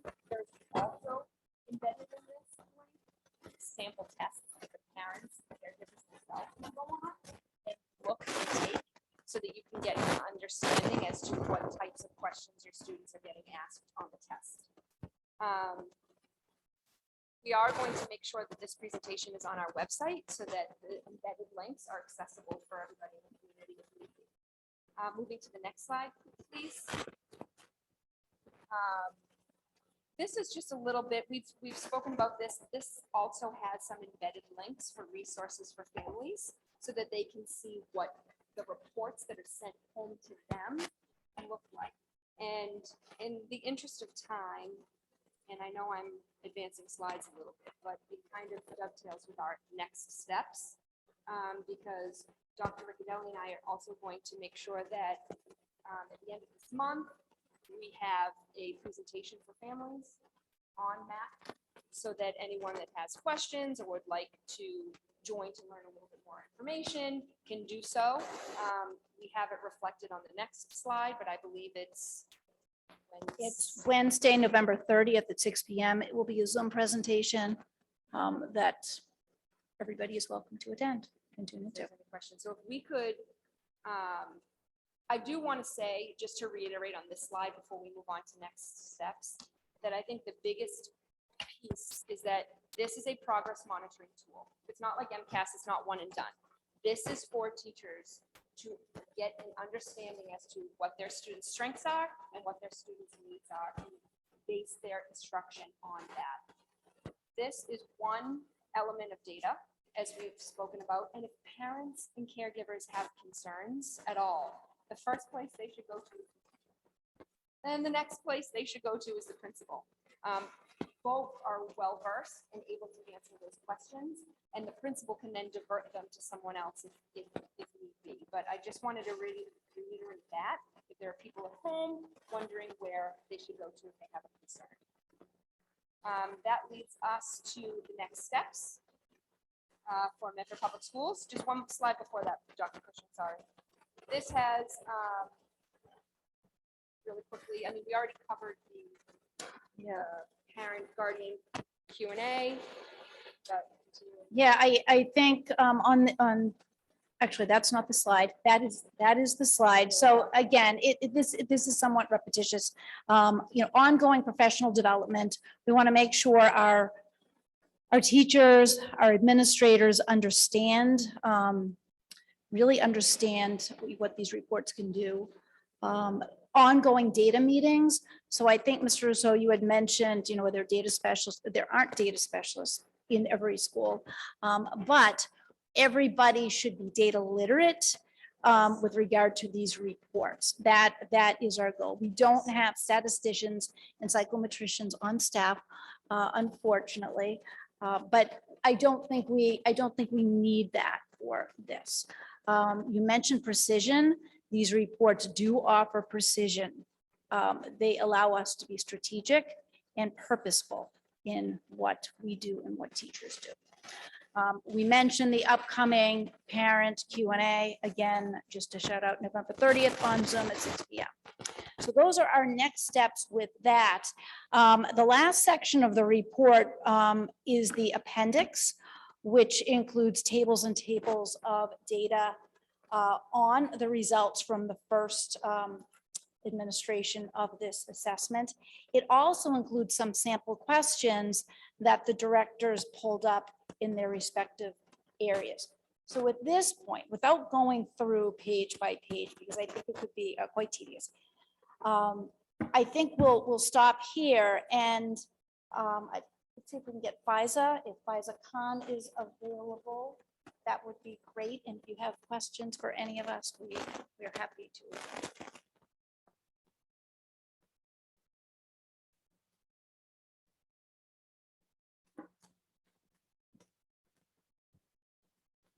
Mayor. Member Graham? I was curious what the testing results in the fall told you and what we need to know about them.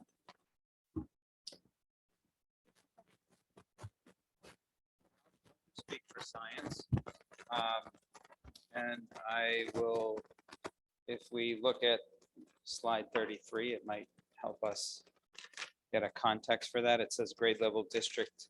On the top, it's a really large title, but it's grade level district mean RIT achieved scores for science.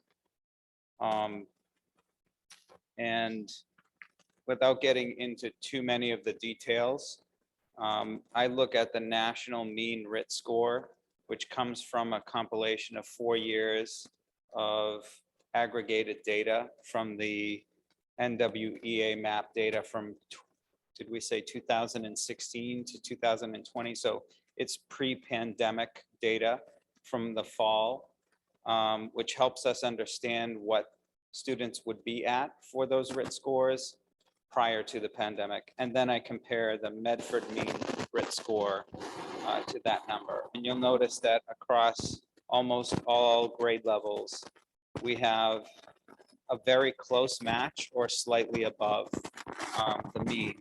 And what that tells me is that in science, it looks like we're back to pre-pandemic levels in terms of the mean. We don't know what our students might have done as a district prior to the pandemic, but we know in terms of the national data set, we are well within the mean of the national average. So that makes me hopeful that we can move forward and be able to find instruction that leads to growth. An area that I thought was interesting is that we do have more standard deviation than the national average in some of the area, in some of the grade levels or some of the schools. And that tells me that there's more spread of the data. So that means there are more kids that are further away from the mean.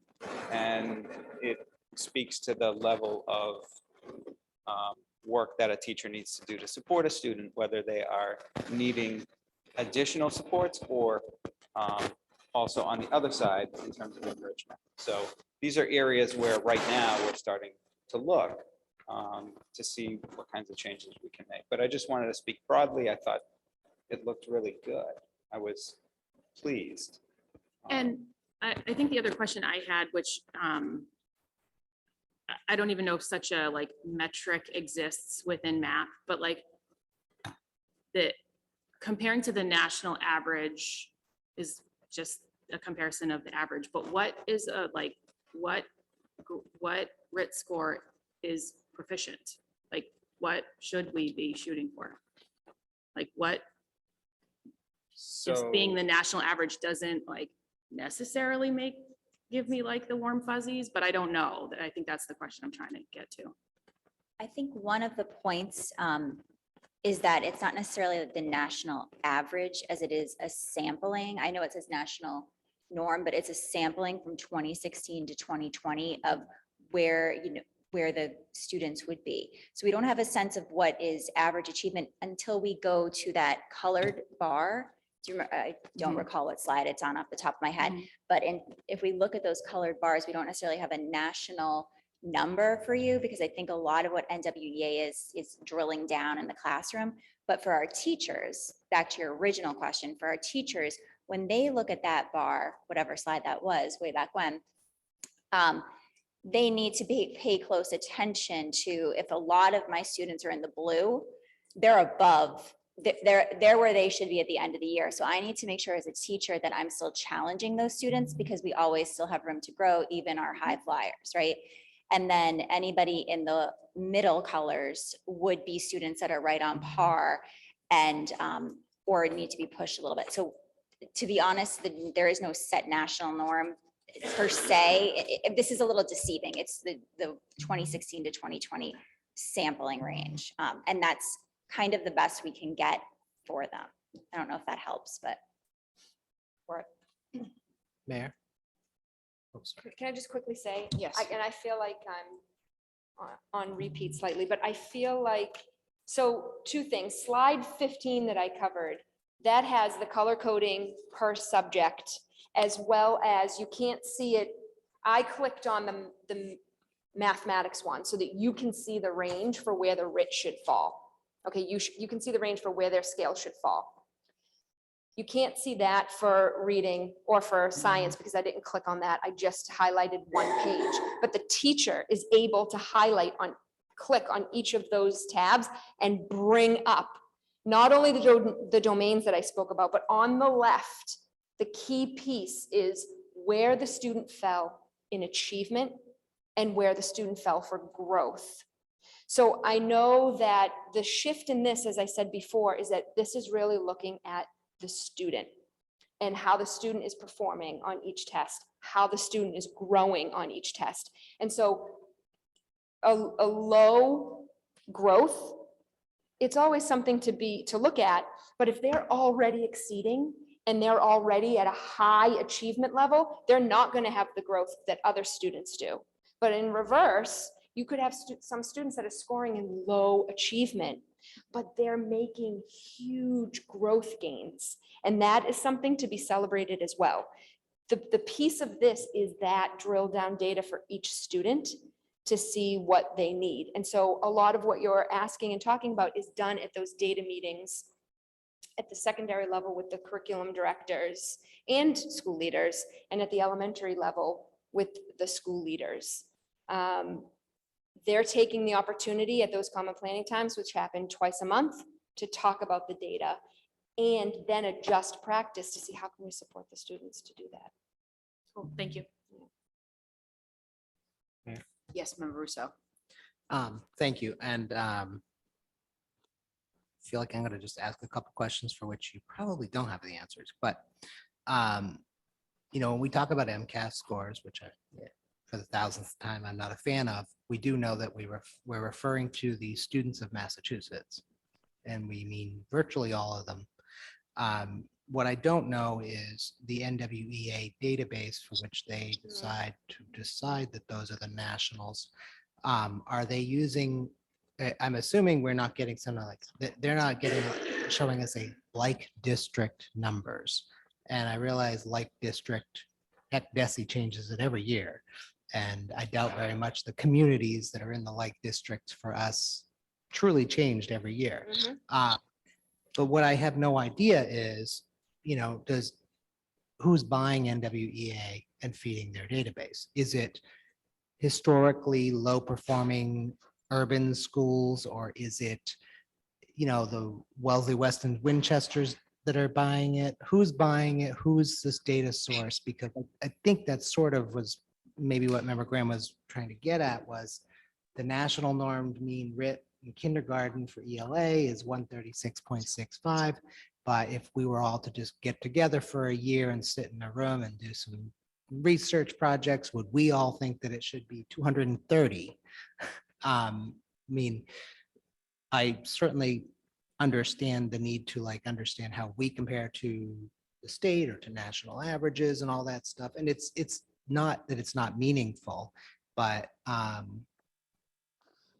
unlike with the MCAS, where we know when we see the score that we're referring to an individual student or a district against a known cohort comparison, I'm really unsure, like, is NWEA in 80% of the schools or 2% of the schools? Like, those kinds of things would matter dramatically. If you told me they were in 80% of the schools in the country, all my questions that I'm asking would just vanish.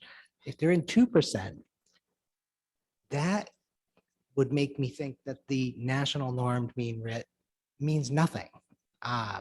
And so I'm asking this question, realizing you might have to perhaps come back and get an answer later, but it seems really, really important to me to understand whether I can trust that these nationally normed things mean anything. I'm glad we're above them pretty much everywhere, by the way. That's great news, but who are the them? Thank you. Mayor, Yes, Member McLaughlin? thank you. I just wanted to thank Ms. Galusi for talking about the importance of the improvement rating, so that that it's not just about what the scores are, but that it's really about seeing students improving over time as well, because that's a really important piece of data that we're seeing the improvement piece. So thank you for sharing that. Thank you. Thank you, Member McLaughlin. We can continue.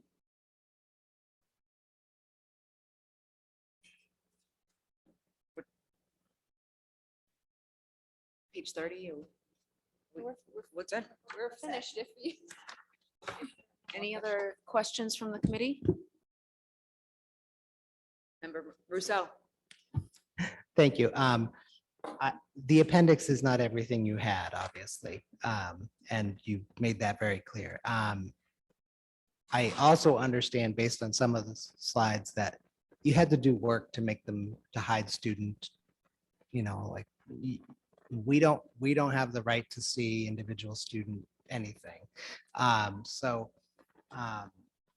But when I look at, for instance, I'm just the one on my screen, grade level district mean score in ELA. I would, if it's not a week of work, I don't know how good the software is at spitting out endless reports, but I'd like to see that by a few different things, like by school. I would like to see it. We have it by school Okay, there was, for each subject. It's the last two slides in each subject area. well, look at that. I like it when the answer's right there. Thank you. You are welcome.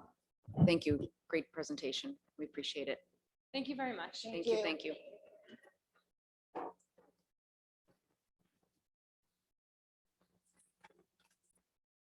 We have no reports requested or condolences, and our next meeting will be Monday, November 21st, 2022, regular school committee meeting here at the Alden Memorial Chambers, Medford City Hall. Is there a Motion to adjourn. Motion to Moved by- adjourn.